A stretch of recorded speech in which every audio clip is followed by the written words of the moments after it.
আসসালামু আলাইকুম। আমি সকাল সকাল হাজির হলাম।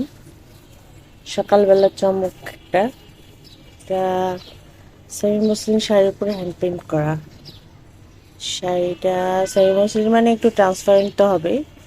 যারা আপনারা পরেন তারা ম্যানেজ করতে পারেন, আর বড় ব্লাউজ দিয়েও পরতে পারেন, সবাই পরতে পারে এগুলা। হালকা পিচের উপরে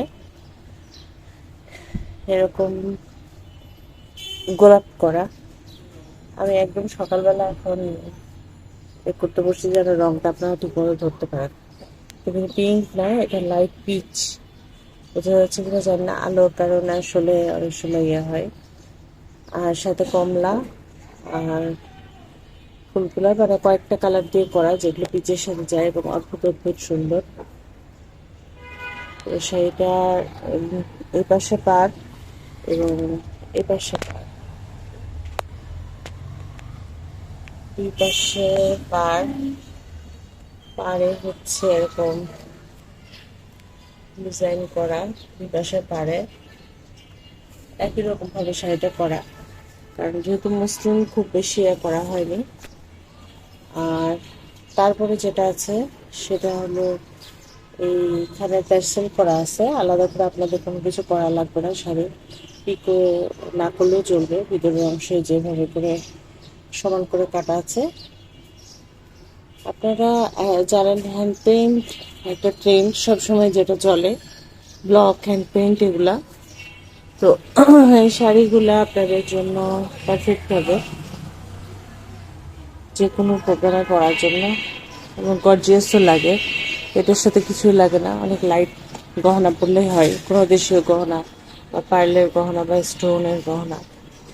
এটা হচ্ছে আঁচলটা। শাড়ির আঁচলটাকে পুরাটা ভরে ফেলা হয়েছে ফুল পাতা দিয়ে, যদিও এখানে সবুজ পাতা ব্যবহার করা হয়নি। মনে হয়েছিল যে সবুজটা ভালো লাগবে না এটার সাথে, এটা চিন্তা করে সবুজ পাতাটা ব্যবহার করা হয়নি। করা হয়েছে গোলাপি আর হালকা কমলা রঙের পাতা। আর এই যে ভিতরে এরকম আঁচলটা এরকম ভাবে করানো হচ্ছে, পুরো পাড়ি যাবে এরকম লতা লতা লম্বা হয়ে এভাবে। তো ওভারঅল শাড়িটা আপনাদের কেমন লাগলো জানাতে ভুলবেন না।